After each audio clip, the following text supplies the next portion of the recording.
Hello everyone, good evening to all of you. कैसे हैं आप लोग? उम्मीद कर रही हूँ कि सभी लोग अच्छे होंगे। जल्दी जल्दी लाइव आ जाइए ताकि हम अपनी क्लास को स्टार्ट कर सकें। जल्दी जल्दी लाइव आ जाएंगे सभी लोग। सलिता, समरजीत, उदय, मनीषा, सभी को मेरी तरफ से नमस्ते, राधे राधे। कैसे हैं भाई? जल्दी जल्दी से लाइव आ जाइए। बेटा जी, आपका चल रहा था सोर्स ऑफ कॉन्स्टिट्यूशन, संविधान के स्रोत, मैंने आपको लास्ट क्लास में बताए थे, है ना। और लास्ट क्लास में मैंने आपको क्या क्या बताया था? लास्ट क्लास में बेटा जी मैंने आपको ये पूरा इंट्रोडक्शन बताया था कि जो आपका 1935 का एक्ट है उसका सबसे ज्यादा प्रभाव पड़ा है। 60 देशों के संविधान को हमारे कॉन्स्टिट्यूशन मेकर्स ने पढ़ा था, ठीक है। उसके बाद मैंने आपको बताया था कि जो आपका ब्रिटेन का संविधान है, अगर हम उसके बारे में बात करते हैं तो ब्रिटेन के संविधान को, मतलब ब्रिटेन के संविधान से हमने क्या क्या चीजें ली हैं, ये सारी चीजें मैंने आपको बताई थी कि यहाँ से हमने संसदीय शासन पद्धति, द्विसदनीय व्यवस्था और लोकसभा के प्रति मंत्रिमंडल का सामूहिक उत्तरदायित्व ये लिया था। उसके बाद अगर हम बात करते हैं उसके अलावा हमने क्या लिया था, उसके अलावा बेटा मैंने आपको बताया था राष्ट्र के प्रधान के रूप में राष्ट्रपति की औपचारिक प्रधानता, ठीक। एकल न्यायिक प्रणाली ली थी हमने, विधि निर्माण की प्रक्रिया, विधि का शासन, रूल ऑफ लॉ, एकल नागरिकता, सिंगल सिटीजनशिप, विधायिका के सदस्यों के विशेषाधिकार एवं उन्मुक्तियां, विधायिका में अध्यक्ष की भूमिका, संसद एवं विधानमंडलों की प्रक्रिया, सर्वाधिक मत के आधार पर चुनाव जीत का निर्णय, ठीक है, ये लिया था। उसके बाद बेटा मैंने आपको नेक्स्ट आपका जो कंट्री है वो बताया था आयरलैंड, है ना। आयरलैंड मैं सिर्फ रिवीजन करा रही हूं ये आपको, ठीक है, ये आपको ध्यान रखना है। या उसके बाद में जीपीएसपी मैंने बताया था कि यहीं से लिए गए हैं, राज्य के नीति निदेशक तत्व आपके यहीं से लिए गए हैं। साहित्य, कला, विज्ञान, समाज सेवा में योगदान के आधार पर राज्यसभा में 12 सदस्यों का मनोनयन। मतलब आपको ध्यान रखना है बेटा जी, मैं सबके कमेंट्स पढ़ती हूँ, किसी से मेरी कोई दुश्मनी नहीं है, लेकिन बेटा आप खुद सोच के देखिए कि आपका सिलेबस भी कंप्लीट कराना है, आपको चीजों को समझाना भी है।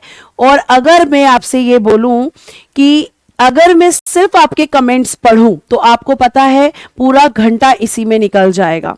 तो बेटा जी मेरी किसी से कोई भी दुश्मनी नहीं है, आप सब हमारे बच्चे हैं, हम सब आपकी जो है, अगर आपसे बात करें तो सबके सब हम लोग जो हैं, आप हमारी एनर्जी हैं, ठीक है, सारे टीचर्स की।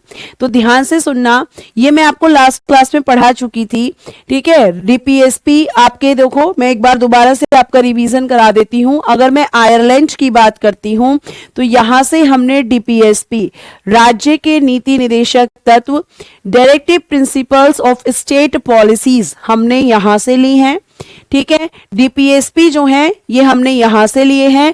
डीपीएसपी आपके कॉन्स्टिट्यूशन के पार्ट 4 में, या आप कह सकते हो कि भाग 4 में है, ठीक है। और बेटा जी आर्टिकल, या आप कह सकते हो कि अनुच्छेद 36 से 51 तक इनके बारे में प्रावधान है। तो अभी आप केवल बेसिक इंफॉर्मेशन ले लो कि कौन सी चीज कहां से ली गई है, फिर बाकी आपके ये पूरे पूरे चैप्टर्स हैं जिनको हम एक्सप्लेन करेंगे, ठीक है। अब ध्यान से पढ़ेंगे और कमेंट्स पे कम ध्यान देना है। अगर आप सिर्फ कमेंट्स करने लगेंगे तो फिर आपकी पढ़ाई नहीं होगी, ठीक है। उसके बाद में साहित्य, कला, विज्ञान और समाज सेवा में योगदान के आधार पर आपकी जो राज्यसभा है, राज्यसभा क्या है?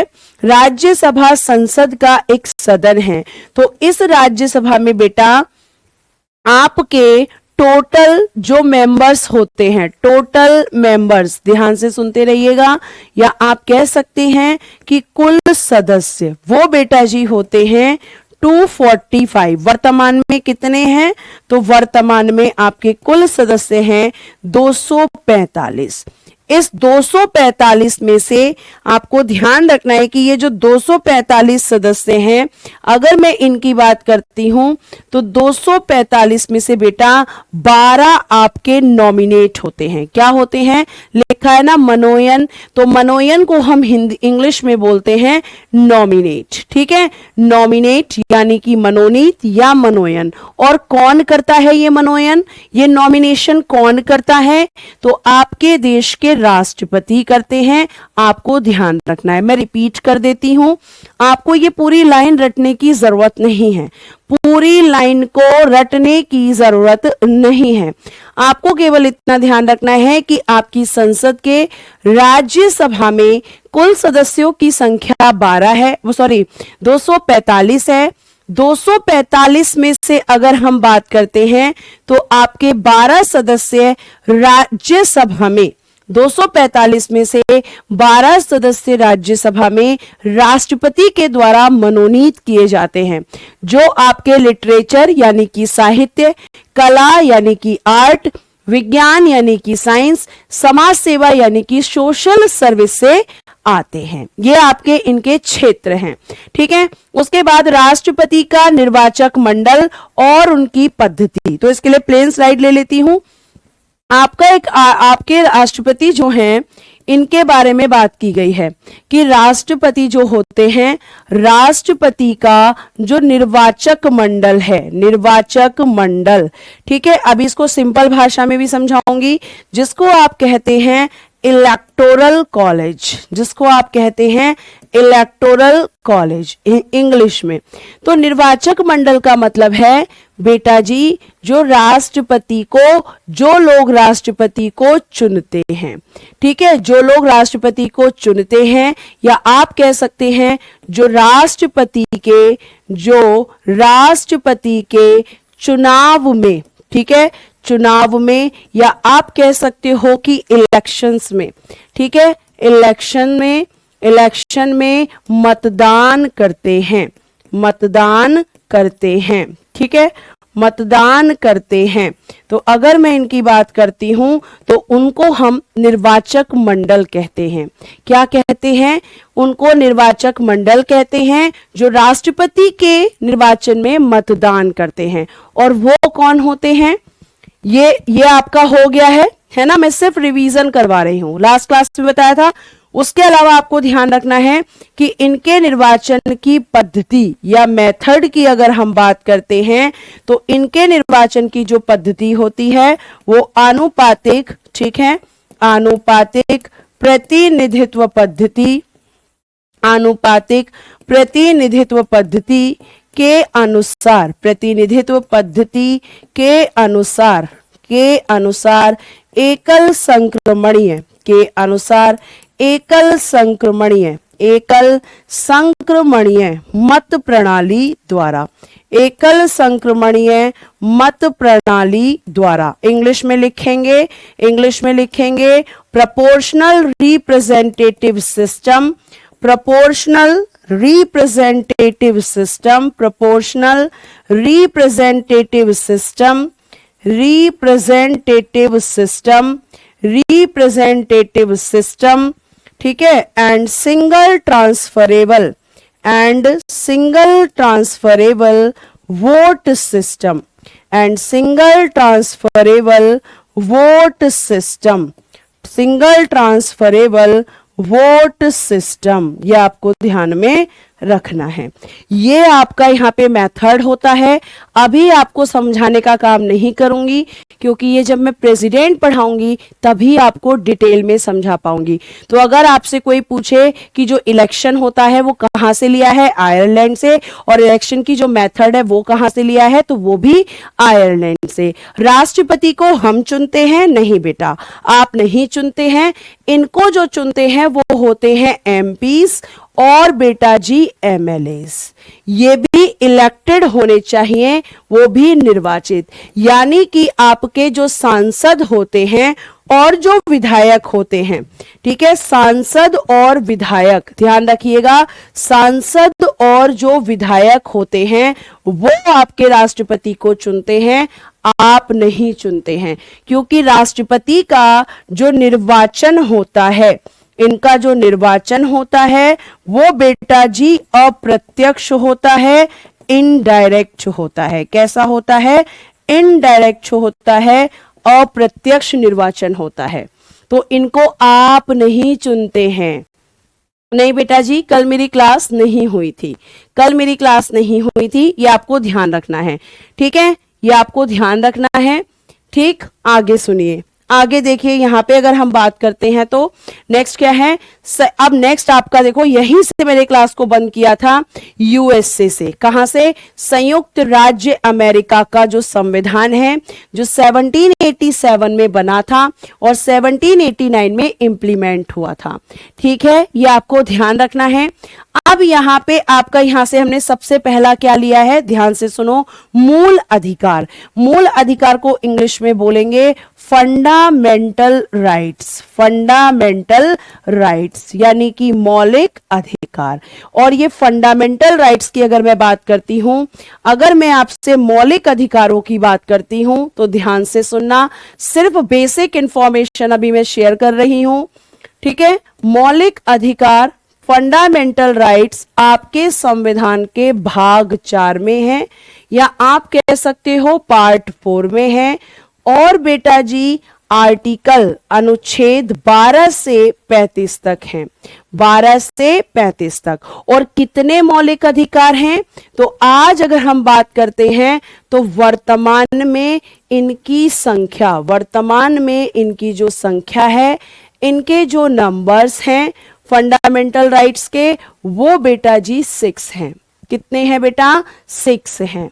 ठीक है, ध्यान रखिएगा, सब कुछ आपको ध्यान से समझना है। जो कमेंट कर रहे हैं वो सिर्फ कमेंट ही करते रहेंगे अगर वो ध्यान नहीं देंगे। ठीक है, इसको हटाते हैं, ये गलती से टाइप हो गया है।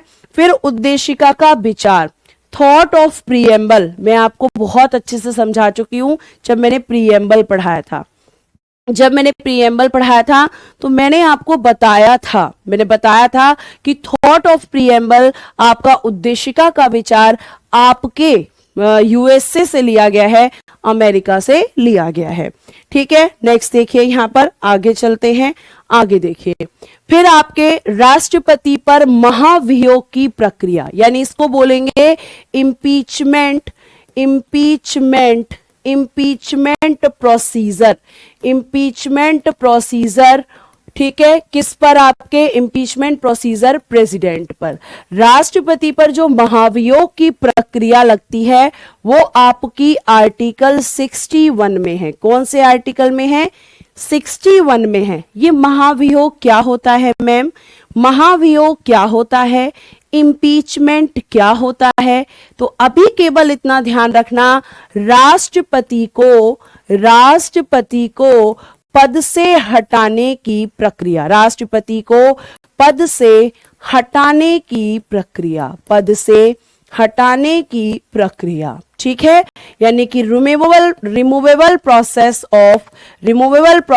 Of president. तो रिमूवेबल प्रोसेस ऑफ प्रेसिडेंट या राष्ट्रपति को पद से हटाने की जो प्रक्रिया है वो कहां पर है? वो कहां पर है? तो आपको ध्यान रखना है बेटा, गलत कुछ नहीं बताया है। मौलिक अधिकार, ओहो एक मिनट, इसको भाग को ठीक करना।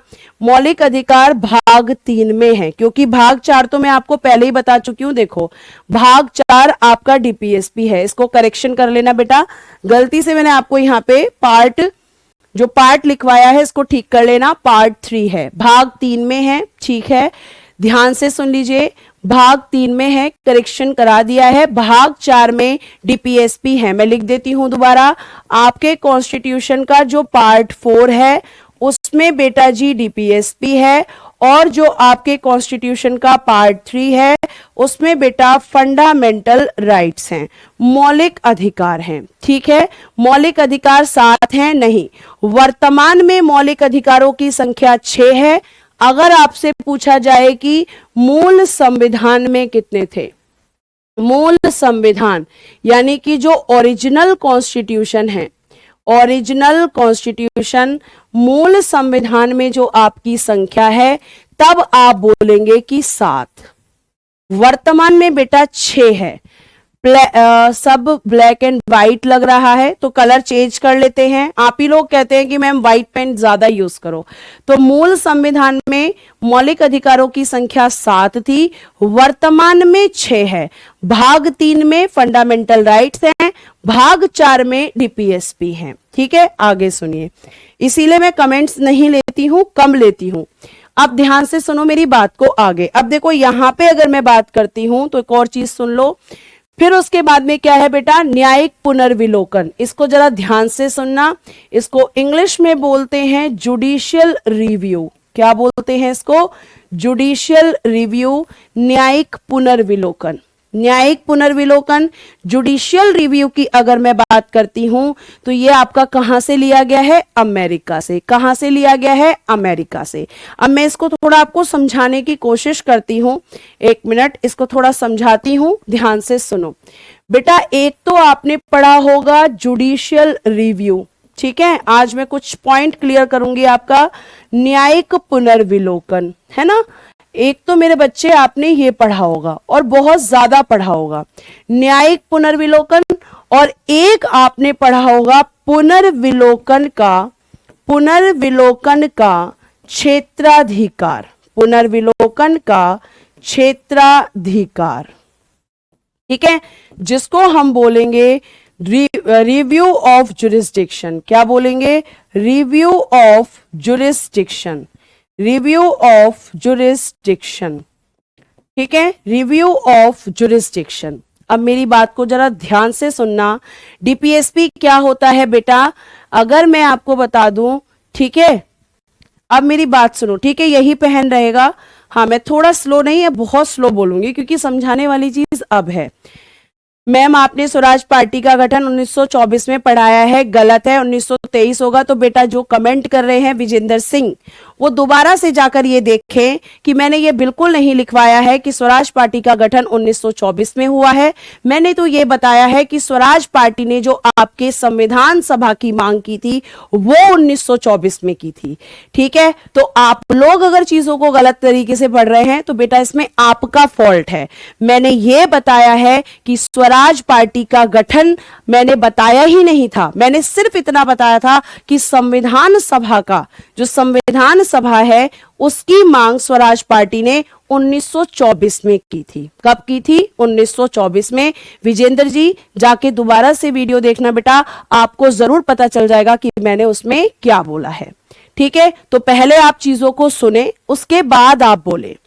ऐसे आप कमेंट नहीं कर सकते कि आपने गलत पढ़ा दिया है, ठीक है। अब ध्यान से सुनिए, जुडिशियल रिव्यू क्या होता है पहले तो ये सुनो। देखो ये लिया गया है आपका यूएसए से। कहां से लिया गया है बेटा? यूएसए से लिया गया है। समझ में आया? ये आपका यूएसए से लिया गया है जुडिशियल रिव्यू। ये होता क्या है? अब ध्यान से सुन लो, होता क्या है। अगर मैं न्यायिक पुनर्विलोकन की बात करती हूं, अगर मैं आपके जुडिशियल रिव्यू की बात करती हूं तो जुडिशियल रिव्यू क्या होता है? किसी भी चीज की दोबारा से जांच करना, ठीक है। रिव्यू क्या होता है ये आपको ध्यान रखना है कि दोबारा से जांच करना, किसी भी चीज की दोबारा से जांच करना रिव्यू होता है। तो इसमें आपको ध्यान रखना है कि जो न्यायिक पुनर्विलोकन होता है इसमें बेटा आपके दो कोर्ट, एक तो सर्वोच्च न्यायालय, ध्यान से सुनना, और एक बेटा जी उच्च न्यायालय। उच्च न्यायालय यानी कि supreme court and high court, यानी कि supreme court and high court, ये दोनों किस चीज का रिव्यू करते हैं? तो ध्यान से सुनना, ये दोनों रिव्यू करते हैं कानूनों का। किसका करते हैं? कानूनों का रिव्यू करते हैं, या आप कह सकते हो कि विधियों का। किसका? विधियों का। और इनको इंग्लिश में बोलते हैं लॉज। तो इन लॉज का, इन विधियों का रिव्यू कौन करता है? सुप्रीम कोर्ट और हाई कोर्ट। मैम क्यों करते हैं रिव्यू? तो बेटा जी ये देखने के लिए कि कोई भी जो कानून है या कोई विधि है वो गलत तो नहीं बन गई।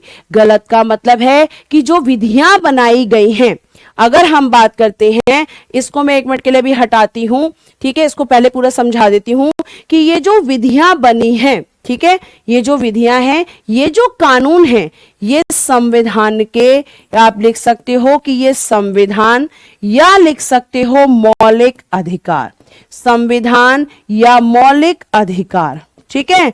इनके विरुद्ध तो नहीं है, इनके विरुद्ध कह सकते हो कि इनके अगेंस्ट तो नहीं है, या फिर इनका उल्लंघन तो नहीं कर रहे, ठीक है, या इनका उल्लंघन तो नहीं कर रहे, या तो इनके विरुद्ध नहीं होनी चाहिए और उल्लंघन ना कर रहे हैं, ना करें, ठीक है, उल्लंघन न करें। लेकिन आप अगर इसको फिर से लिख दें कि मैम ये अगर उल्लंघन करें तो, अगर ये विधियां उल्लंघन करें तो उल्लंघन को बोलते हैं वायलेशन। क्या बोलते हैं?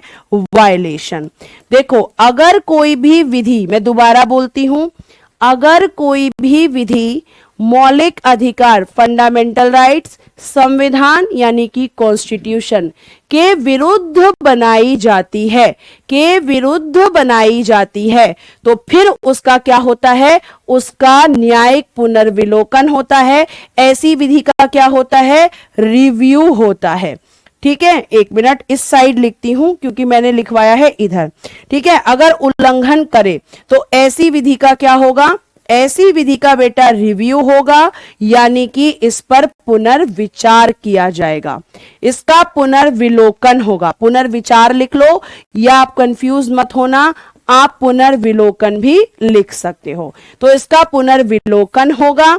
अगर उल्लंघन करेगी तो आपकी जो विधि है, आपकी जो विधि है, इसको शून्य घोषित किया जाएगा, शून्य घोषित। ठीक है, अगर उल्लंघन करेगी तो शून्य घोषित करेंगे, और अगर नहीं करेगी तो फिर तो कोई प्रॉब्लम है ही नहीं। मतलब अब सिंपल क्या समझना है कि हमारा सुप्रीम कोर्ट और हाई कोर्ट ये देखता है कि भाई कोई विधि गलत नहीं बननी चाहिए। गलत का मतलब संविधान के विरुद्ध नहीं बननी चाहिए। तो क्वेश्चन कैसे पूछेगा? क्वेश्चन पूछेगा कि जो जुडिशियल रिव्यू है वो कहां से लिया गया है। तो मैम हमारा जो जुडिशियल रिव्यू है वो कहां से लिया गया है? तो आपको ध्यान रखना है, यूएसए से। जुडिशियल रिव्यू क्या होता है? तो मैम हमारा सुप्रीम कोर्ट और हाई कोर्ट विधियों की जांच करता है। फिर उसके बाद में जांच क्यों करता है? अगर विधि गलत होती है तो उसको शून्य घोषित करता है, क्योंकि संविधान के विरुद्ध कुछ भी नहीं बन सकता। ये होता है जुडिशियल रिव्यू। और एक मैंने क्या लिखा था? एक मैंने लिखा था पुनर्विलोकन। एक लिखा था मैंने पुनर्विलोकन का क्षेत्राधिकार। पुनर्विलोकन का क्षेत्राधिकार। ठीक है, इसको बोलेंगे आप review of jurisdiction. Review of jurisdiction, review of jurisdiction. और ये केवल किसके पास होता है वो भी ध्यान से सुनना। ये केवल सर्वोच्च न्यायालय के पास होता है। किसके पास? केवल सर्वोच्च न्यायालय के पास होता है। केवल और केवल बेटा जी सुप्रीम कोर्ट के पास होता है। सुप्रीम कोर्ट किसके पास होता है? केवल सुप्रीम कोर्ट के पास होता है, और किसी के पास नहीं होता। केवल, जबकि आपका जो जुडिशियल रिव्यू है वो किस किस के पास होता है? वो सुप्रीम कोर्ट और हाई कोर्ट दोनों के पास होता है। पहला अंतर। ठीक है, लेकिन जो रिव्यू ऑफ जुरिस्डिक्शन है वो केवल किसके पास है? केवल सुप्रीम कोर्ट के पास है। और इसमें क्या होता है? इसमें आपका जो सुप्रीम कोर्ट है, आपका सुप्रीम कोर्ट अपने ही निर्णय को परिवर्तित करता है। अपने ही निर्णय को परिवर्तित करता है, यानी कि उसने जो डिसीजंस दिए हैं, ठीक है, उसने जो डिसीजंस दिए हैं उनको चेंज करता है। आप मुझसे कहेंगे कि मैम इसका कोई एग्जाम्पल है? इसका कोई एग्जाम्पल है तो आपको ध्यान रखना, एग्जाम्पल है। मैंने 2 केस आपको बताए थे एग्जाम्पल। एक केस बताया था बेरूबारी, जो कब हुआ था बच्चा? 1960 में। और एक केस बताया था मैंने आपको केशवानंद भारती, है ना। ये 2 केस मैंने आपको प्रस्तावना में पढ़ाए थे। तो पहले केस में सुप्रीम कोर्ट ने कहा कि प्रस्तावना संविधान का अंग नहीं है, लेकिन दूसरे में क्या कहा कि प्रस्तावना संविधान का अंग है, यानी कि उसने अपने ही डिसीजन को चेंज कर दिया। तो जो वो अपने डिसीजन को चेंज करता है ना, वो अपने डिसीजन को चेंज करता है तो क्या होता है? Review of jurisdiction. और बेटा जी जब कानूनों की जांच होती है तो मैम जुडिशियल रिव्यू, कानूनों की जांच जुडिशियल रिव्यू, अपने डिसीजन चेंज करेगा तो रिव्यू ऑफ जुरिस्डिक्शन। ये आपको ध्यान में रखना है। ठीक है, और ये जो स्वराज पार्टी वाला जो बार बार कमेंट आ रहा है बेटा, ये आप गलत कमेंट कर रहे हैं। लेक्चर को जाके ध्यान से सुनिए। ठीक है, लेक्चर को दोबारा सुनिए जाकर। स्वतंत्र न्यायपालिका, हमारे यहां पर जो जुडिशरी है, हमारे यहां पर जो न्यायपालिका है वो इंडिपेंडेंट है। कैसी जुडिशरी है? इसको बोलेंगे, स्वतंत्र न्यायपालिका को बोलेंगे इंडिपेंडेंट। मैं आगे ही लिख देती हूं, यहां जगह नहीं है। ठीक है, स्वतंत्र न्यायपालिका। अगला क्या है आपका? स्वतंत्र न्यायपालिका, इसको लिखेंगे इंडिपेंडेंट जुडिशरी। हिंदी में लिखा हुआ है इंडिपेंडेंट जुडिशरी, स्वतंत्र न्यायपालिका। मतलब हमारे जो न्यायपालिका है, न्यायपालिका मतलब सुप्रीम कोर्ट, हाई कोर्ट, ठीक है, डिस्ट्रिक्ट कोर्ट, ये आपके और सबऑर्डिनेट कोर्ट, जितने भी कोर्ट होते हैं, इनके ऊपर कोई भी नहीं है, ये स्वतंत्र हैं। और जब कोई स्वतंत्र होता है तभी वो फेयर डिसीजन भी दे सकता है, तभी वो फेयर जजमेंट भी दे सकता है। इसीलिए आपको क्या करना है, इसीलिए आपको यहाँ पे क्या करना है कि यहाँ पे आपको ध्यान रखना है कि हमारे यहाँ स्वतंत्र न्यायपालिका है, हमारे यहाँ पर स्वतंत्र न्यायपालिका है। तो इसको हिंदी में क्या लिखा हुआ है? स्वतंत्र न्यायपालिका। जो बच्चे सिर्फ कमेंट करते हैं उनसे मेरी एक दिल से रिक्वेस्ट है, एक आपसे हम्बल रिक्वेस्ट है कि प्लीज पढ़ने पर फोकस करो। ठीक है, प्लीज पढ़ने पर फोकस करो। ठीक है, चलो उसके बाद देखो नेक्स्ट क्या है? लोक जनहित याचिका। इसको क्या बोलेंगे? लोक जनहित याचिका। ध्यान से सुनते रहो। लोक जनहित याचिका, इसको इंग्लिश में बोलते हैं, इसको इंग्लिश में बोलते हैं PIL। पहले मैं हिंदी में लिख देती हूं। जनहित याचिका कहां से लिया है हमने? USA से। इसको क्या बोलते हैं?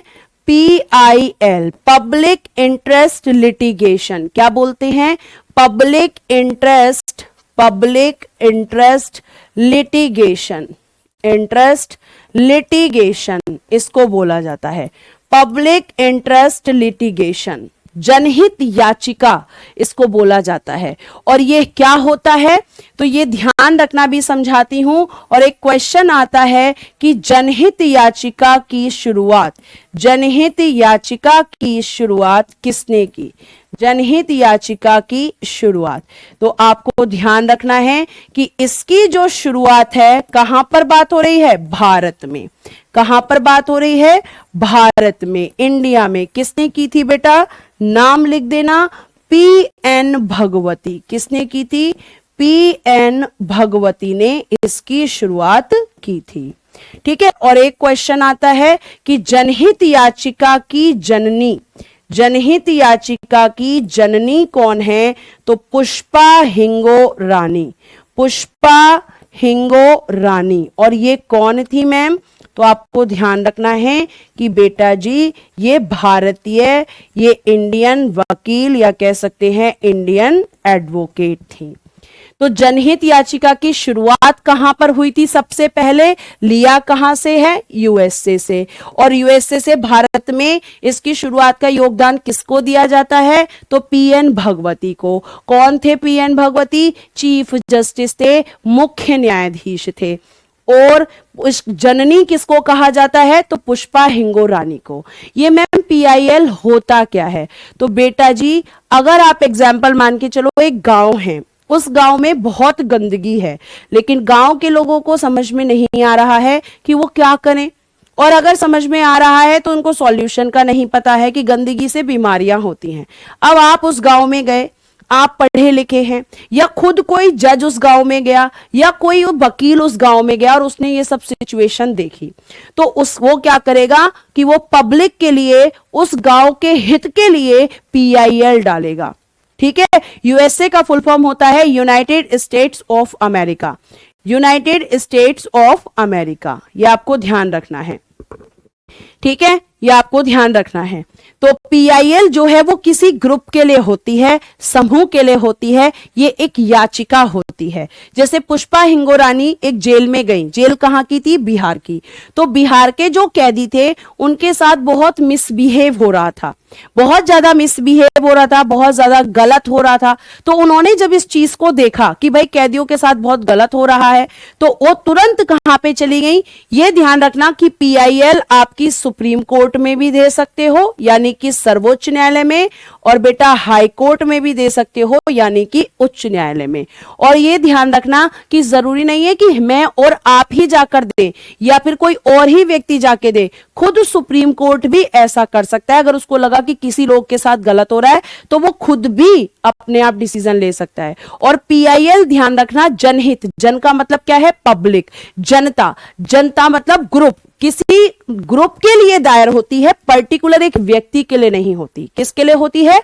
पब्लिक के लिए होती है, पर्टिकुलर एक व्यक्ति के लिए ये नहीं होती है। फिर से मैं बोलती हूं, जैसे गांव हो गया, कोई जेल हो गई, या व्यक्तियों का कोई समूह हो गया, कोई वृद्धाश्रम हो गया, कोई महिला आश्रम हो गया, अगर इन सब में दिक्कत चल रही है तो आप PIL दायर कर सकते हो। ठीक है, ये आपको ध्यान रखना है। ठीक है, ये आपको ध्यान रखना है। अब आगे सुनिए मेरी बात। जनहित याचिका भी मैं थोड़ा थोड़ा समझा रही हूं।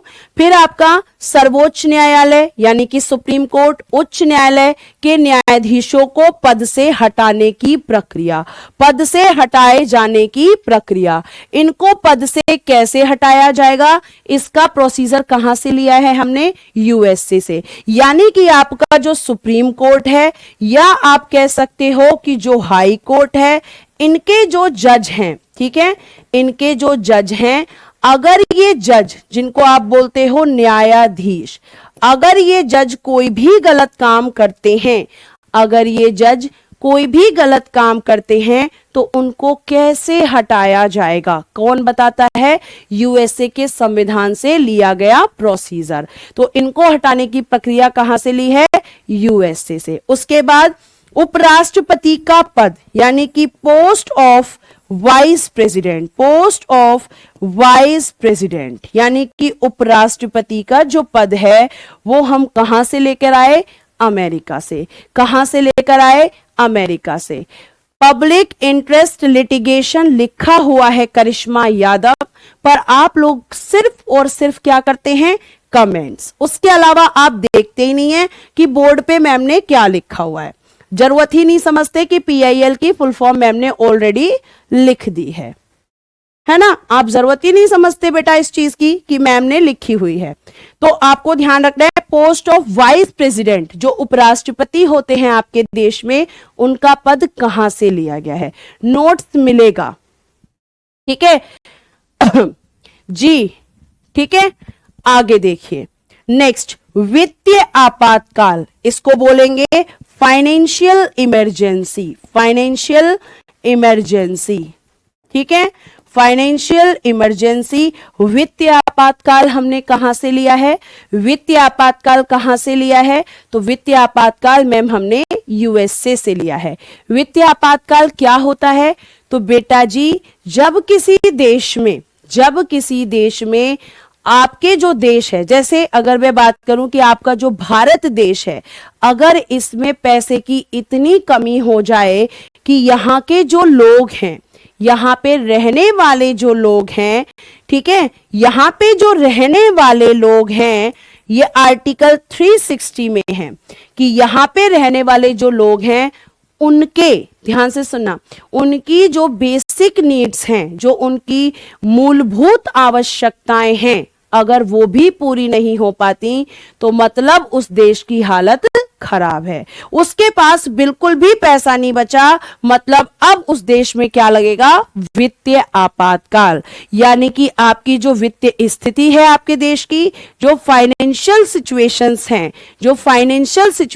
हैं, अगर वो फाइनेंशियल क्राइसिस में चेंज हो जाती हैं, अगर वित्तीय संकट में चेंज हो जाती हैं, तो उस देश में क्या लगती है? Financial emergency. और आपने अगर थोड़ा बहुत भी आप सुनते होगे न्यूज़ को तो आपने देखा होगा कि आपके जो श्रीलंका है उसमें अभी थोड़े दिन पहले क्या लगी थी, आपकी फाइनेंशियल इमरजेंसी लगी थी। ठीक है, लेकिन ये ध्यान रखना कि भारत में आज तक नहीं लगी। इसके आगे ही लिख देना, भारत में आज तक, भारत में आज तक नहीं लगी, आज तक नहीं लगी, क्योंकि हमारे देश के पास में इतने पैसे की कमी नहीं हुई कि उसको वित्तीय आपातकाल लगाना पड़े, कि उसको वित्तीय आपातकाल लगाना पड़े। क्लियर है? नेक्स्ट आगे देखना। फिर आपका नेक्स्ट क्या है, नेक्स्ट आपको ध्यान रखना है कि आपका संविधान संशोधन में राज्य विधायिकाओं द्वारा, राज्य विधायिका का मतलब है यहां पर कि राज्य में जो आपकी लेजिस्लेटिव असेंबली है, लेजिस्लेटिव असेंबली, राज्य विधायिका का मतलब क्या है, लेजिस्लेटिव असेंबली। जो लेजिस्लेटिव असेंबली है इनका क्या चाहिए होगा, अनुमोदन का प्रावधान। देखो ध्यान से सुनना, आपके बेटा जो संविधान है, इस संविधान में आपको पता है कि संशोधन होता है, संशोधन, ठीक है, जिसको इंग्लिश में बोलेंगे अमेंडमेंट। क्या होता है, संशोधन, अमेंडमेंट। और ये मैं आपको बता चुकी हूं कौन करता है, संसद करती है। मैम पार्लियामेंट हमारे देश के संविधान में संशोधन करती है। और ये जो संशोधन होता है ये क्यों होता है, तो या तो संविधान में कोई नई चीज जोड़नी है या संविधान में से कोई भी चीज हटानी है जो बेकार हो गई है, जो अब किसी काम की नहीं है। तो आपके संविधान में चाहे कोई भी चीज जोड़ी जाए, चाहे कोई भी चीज आपके संविधान से हटाई जाए, दोनों में क्या होगा, संशोधन होगा, दोनों केसेस में। ठीक है, और संशोधन करता कौन है, संसद करती है। लेकिन बेटा कुछ ऐसे संशोधन होते हैं, कुछ ऐसे संशोधन, कुछ ऐसे संशोधन जिनमें जिनमें संसद को, जिनमें संसद को राज्य विधानसभाओं, जिनमें संसद को राज्य विधानसभाओं, ठीक है, राज्य विधानसभाओं यानी कि लेजिस्लेटिव असेंबलीज की का लेना होता है, क्या लेना होता है, राज्य विधानसभाओं का अनुमोदन लेना होता है, अनुमोदन लेना होता है। उसको अनुमोदन लेना होगा कम से कम कितने लोगों का, कितने राज्यों का, कितने राज्यों की विधानसभाओं के, तो कम से कम आधे राज्यों की। कितने राज्यों की, कम से कम आधे राज्यों की। जैसे इसका कोई उदाहरण है मैम, इसका कोई एग्जाम्पल है, एग्जाम्पल है आर्टिकल 54। कौन सा एग्जाम्पल है, आर्टिकल 54, जिसमें मैंने अभी क्या बताया था, देखो पीछे ये लिखा हुआ है, ये आर्टिकल 54 में ही है जो मैंने आपको बताया है। एक मिनट में ले जाती हूं वहीं पे आपको। राष्ट्रपति का निर्वाचक मंडल, बेटा जी ये आर्टिकल 54 में है। अगर इस निर्वाचक मंडल में कोई भी चेंज होता है, कोई भी चेंज होगा, इसमें कोई भी परिवर्तन होगा, तो आपको ध्यान रखना है कि आपको आधे राज्यों की सहमति, आधे राज्यों की विधानसभाओं की सहमति लेनी होगी। इस संशोधन को संसद अकेले नहीं कर सकती। तो आपके कुछ ऐसे संशोधन हैं जो संसद और राज्य की जो विधानसभाएं हैं वो साथ में मिलकर करती हैं, वो साथ में मिलकर करती हैं। अभी मैं जितना पढ़ा रही हूं उसको बेटा ध्यान से समझो। अनुमोदन का मतलब होता है अप्रूवल लेना। अनुमोदन का मतलब अप्रूवल लिख लो या रेटिफिकेशन लिख लो, ratification of states, of ratification of states, states of legislative assembly, ratification of states of legislative assembly. आधे राज्यों की विधानसभाओं का अनुमोदन या रेटिफिकेशन या अप्रूवल। क्लियर है? आगे सुनिए। नेक्स्ट आपका आ गया ऑस्ट्रेलिया। अब ध्यान से सुनना, नेक्स्ट आपका आ गया बेटा जी ऑस्ट्रेलिया। अब ऑस्ट्रेलिया से हमने क्या लिया है? ऑस्ट्रेलिया से हमने क्या लिया है? तो एक चीज मैं आपको पहले ही पढ़ा चुकी हूं, प्रस्तावना की भाषा, लैंग्वेज ऑफ प्रीएम्बल। क्या बता चुकी हूं? Language of preamble. ये मैं आपको बहुत अच्छे से समझा चुकी हूं, तो इस पे ज्यादा टाइम खराब करने की जरूरत नहीं है, इस पे ज्यादा टाइम खराब करने की जरूरत नहीं है। लैंग्वेज ऑफ प्रीएम्बल, प्रस्तावना की जो आपकी भाषा है वो हमने ऑस्ट्रेलिया से ली है, लैंग्वेज ऑफ प्रीएम्बल। नेक्स्ट, समवर्ती सूची। समवर्ती सूची यानी कि इसको इंग्लिश में बोलेंगे कॉनकरेंट लिस्ट। क्या बोलेंगे? कॉनकरेंट लिस्ट, समवर्ती सूची। ये भी हमने कहां से ली है? ये भी हमने कहां से ली है? तो ये भी हमने कहां से ली है? तो ये भी हमने ऑस्ट्रेलिया से ली है। अब मेरी बात को ध्यान से सुनो।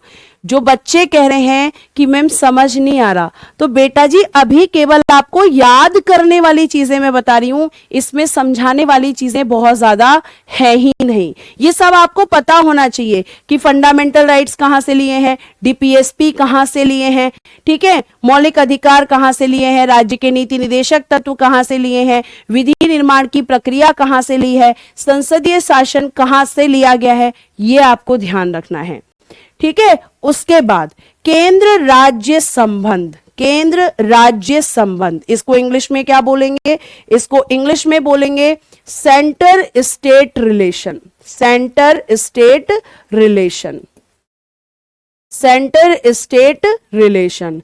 जो केंद्र राज्य संबंध होते हैं, जैसे आप कहें कि मेरे भाई और बहन में संबंध, तो ऐसे ही आपके यहाँ पे जो केंद्र सरकार है और जो राज्यों की सरकार है उनमें भी संबंध होते हैं। और ये संबंध कहां से लिए गए हैं? ये संबंध कहां से लिए गए हैं? तो मैम ऑस्ट्रेलिया से। केंद्र राज्य संबंध कहां से लिए गए हैं? ऑस्ट्रेलिया से। ये भी आपको ध्यान रखना है, ऑस्ट्रेलिया से लिए गए हैं, ठीक। उसके बाद शक्तियों का विभाजन, ठीक है, शक्तियों का विभाजन, इसको बोलेंगे डिवीजन ऑफ पावर्स। क्या बोलेंगे? Division of powers. मैम किसके बीच में डिवीजन ऑफ पावर्स? शक्तियों का विभाजन। तो शक्तियों का जो विभाजन है बेटा वो केंद्र और राज्य, किसके बीच में? केंद्र और राज्यों के बीच, केंद्र और राज्यों के बीच में। तो division of powers, division of powers between centre and state, centre and states. केंद्र और राज्यों के बीच शक्तियों का विभाजन। क्या लिखा है? शक्तियों का विभाजन किस किस के बीच? किस किस के बीच? केंद्र और राज्य के बीच। किस किस के बीच? केंद्र और राज्यों के बीच। क्लियर है? आगे ध्यान से सुनिएगा। मैम समझेंगे नहीं तो याद कैसे होगा? संतोष कुमार जी, इस क्लास को जाके दोबारा देखना। ये इम्पॉसिबल है बेटा, मैं इतना धीरे धीरे पढ़ा रही हूं, इतना धीरे पढ़ा रही हूं कि मुझे ये लग रहा है कि जिस स्पीड से हम पढ़ रहे हैं, अगर इस स्पीड से हम पढ़ते रहे तो सिलेबस टाइम पे कंप्लीट नहीं हो पाएगा। तो मैं कई बार बोल चुकी हूं कि कमेंट से ज्यादा फोकस किया करो कि मैं क्या पढ़ा रही हूं, मैं क्या पढ़ा रही हूं। 10 देश हैं, पूरे 10 देशों से आपने चीजें ली हैं और आप ध्यान से पढ़ते ही नहीं, आप ध्यान से पढ़ते ही नहीं, आप आगे की चीजें पूछने लगते हैं। मैं ये कह रही हूं अभी केवल आपको इतना याद रखना है कि कौन सी चीज कहां से ली गई है। बाकी जितना मैंने समझाया ये सब अलग से चैप्टर्स में भी मैं आपको समझाऊंगी, अलग से भी ये सारी चीजें हैं, लेकिन आप सुनते ही नहीं है बेटा, आप सुनते ही नहीं है। मेरी किसी से कोई दुश्मनी नहीं है बेटा, आप लोगों से कैसे दुश्मनी हो सकती है ये बताइए, ठीक है। तो आपके शक्तियों का विभाजन कहां से लिया है? ऑस्ट्रेलिया से। प्रस्तावना की भाषा कहां से ली है? मैम ऑस्ट्रेलिया से। समवर्ती सूची कहां से ली है? मैम ऑस्ट्रेलिया से, ठीक है। उसके बाद संसद के दोनों सदनों की संयुक्त बैठक, इसकी इंग्लिश लिख देती हूं, joint session, joint session, joint session of house of parliament, joint session of house of parliament. संसद के दोनों सदनों की joint session of house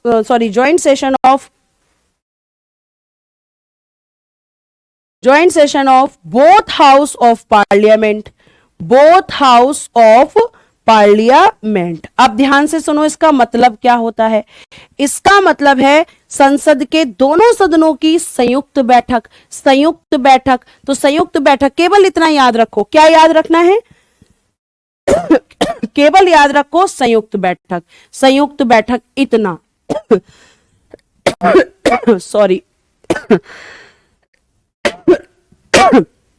ठीक है, तो संयुक्त बैठक किसकी? संसद के दोनों सदनों की। कहां से लिया है?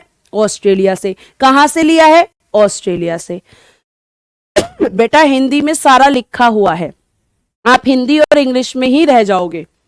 हिंदी भी बोल रही हूं, इंग्लिश भी बोल रही हूं। ठीक है, तो शक्तियों का विभाजन, संयुक्त बैठक, centre state relation, concurrent list, प्रस्तावना की भाषा ऑस्ट्रेलिया के संविधान से ली गई हैं। कितनी ली गई हैं? ऑस्ट्रेलिया के संविधान से ली गई हैं। ये संयुक्त बैठक कौन से आर्टिकल में है? आर्टिकल 108 में है। संयुक्त बैठक कौन से आर्टिकल में है? आर्टिकल 108 में है।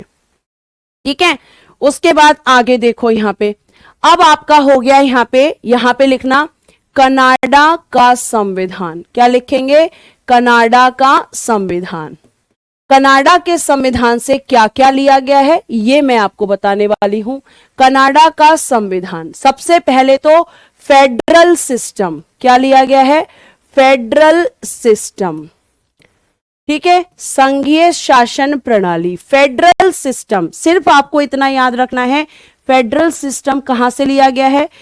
संघीय शासन प्रणाली कहां से ली गई है? संघीय शासन प्रणाली कहां से ली गई है? तो संघीय शासन प्रणाली, फेडरल सिस्टम कनाडा से लिया गया है, कनाडा से लिया गया है। उसके बाद राज्यपाल द्वारा राष्ट्रपति के विचारार्थ विधेयक सुरक्षित करना, यानी कि आपके देखो राज्यपाल को क्या बोलेंगे? गवर्नर। ठीक है, गवर्नर। राष्ट्रपति को क्या बोलेंगे? प्रेसिडेंट बोलेंगे। राष्ट्रपति को प्रेसिडेंट। और इसमें बोला गया है कि जो गवर्नर है वो राज्यपाल के लिए, क्या बोला गया? मैं सिंपल लिख लेती हूं, राज्यपाल कुछ विधेयक। ठीक है, राज्यपाल कुछ विधेयक को इंग्लिश में बोलते हैं बिल्स। ठीक है, बिल। राज्यपाल कुछ विधेयक राष्ट्रपति के लिए आरक्षित रखते हैं। क्या करते हैं? आरक्षित, जिनको हम कहते हैं रिजर्व्ड। ठीक है, राज्यपाल के लिए राष्ट्रपति के लिए आरक्षित रखते हैं। अब आपसे मैं एक क्वेश्चन पूछ लूं कि राज्यपाल राष्ट्रपति के लिए बिल को आरक्षित रखते हैं, विधेयक को आरक्षित रखते हैं, कहां से लिया गया है? कहां से लिया गया है? कहां से लिया गया है? तो आपको ध्यान रखना है कि मैम कनाडा से। राज्यपाल राष्ट्रपति के लिए विधेयक रखते हैं, कनाडा से। राज्यपाल राष्ट्रपति के लिए विधेयक रखते हैं, कनाडा से। उसके बाद में अगर हम बात करें तो फेडरल सिस्टम या फिर संघीय शासन प्रणाली कहां से? कनाडा से। संघीय शासन प्रणाली कनाडा से। क्लियर है? उसके बाद में सशक्त केंद्र, यानी कि पावरफुल सेंटर, शक्तिशाली केंद्र जो होता है वो हमने कहां से लिया है? मतलब हमारी जो केंद्र की सरकार है, हमारा जो सेंटर है वो कैसा है? स्ट्रॉन्ग है, मजबूत है। कहां से लिया है? तो मैम हमने कनाडा से लिया है। सेंट्रल गवर्नमेंट राज्य सरकार की अपेक्षा मजबूत है, कहां से लिया है? कनाडा से लिया है। उसके बाद अवशिष्ट शक्तियां, केवल इतना याद रखो, अवशिष्ट शक्तियां, रेजिडुअरी पावर्स, इनको क्या बोलते हैं इंग्लिश में? Residuary powers. अवशिष्ट शक्तियां,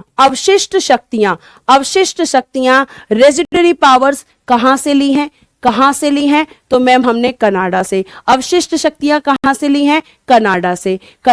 कल क्लास नहीं होगी बेटा, ठीक है। उसके बाद राज्यों में राज्यपाल के केंद्र द्वारा नियुक्ति, इसको इस तरीके से याद करने की जरूरत ही नहीं है, हम इसको क्या लिखेंगे, राज्यपाल की नियुक्ति, राज्यपाल की केंद्र सरकार द्वारा नियुक्ति, केंद्र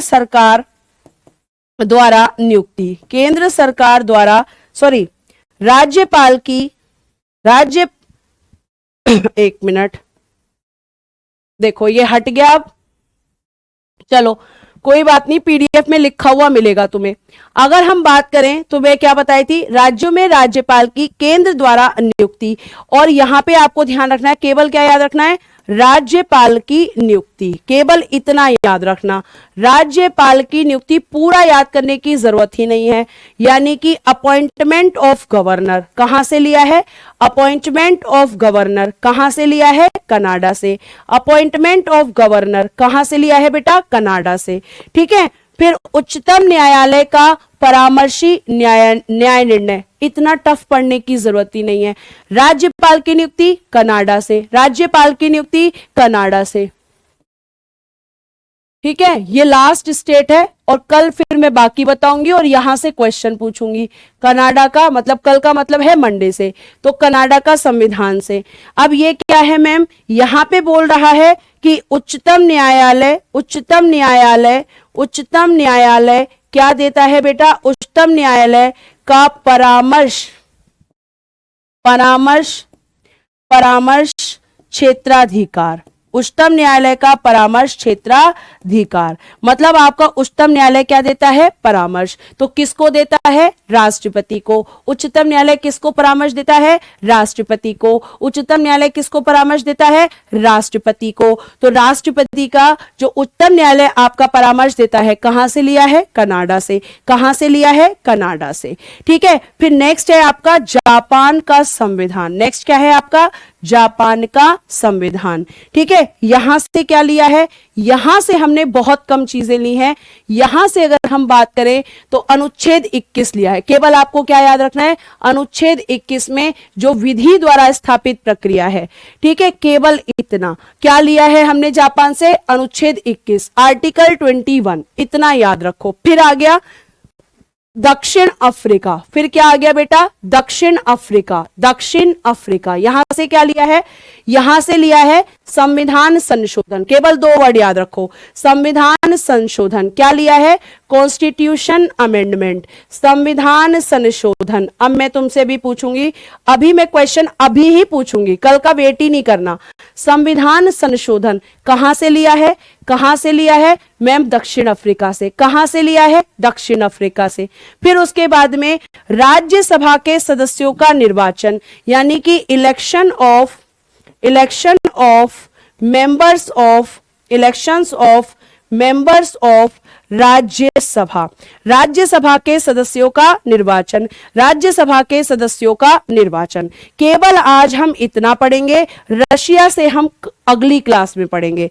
अब मैं आपको यहाँ पे क्वेश्चन पूछ लेती हूं, मुझे कुछ क्वेश्चंस का आंसर दे दो, अभी पता चल जाएगा कि तुम्हारा कितना हुआ है, ठीक है, अभी पता चल जाएगा कि तुम्हारा कितना हुआ है। चलो पहले मैं लेती हूं पहला क्वेश्चन, बताओ न्यायिक पुनर्विलोकन कहां से लिया है, न्यायिक पुनर्विलोकन, जुडिशियल रिव्यू कहां से लिया गया है, न्यायिक पुनर्विलोकन बताओ। फिर बताओ प्रस्तावना का विचार, फिर बताना प्रस्तावना की भाषा, फिर क्या बताना है, प्रस्तावना की भाषा कहां से लिया गया है, प्रस्तावना की भाषा। फिर आपको बताना है एकल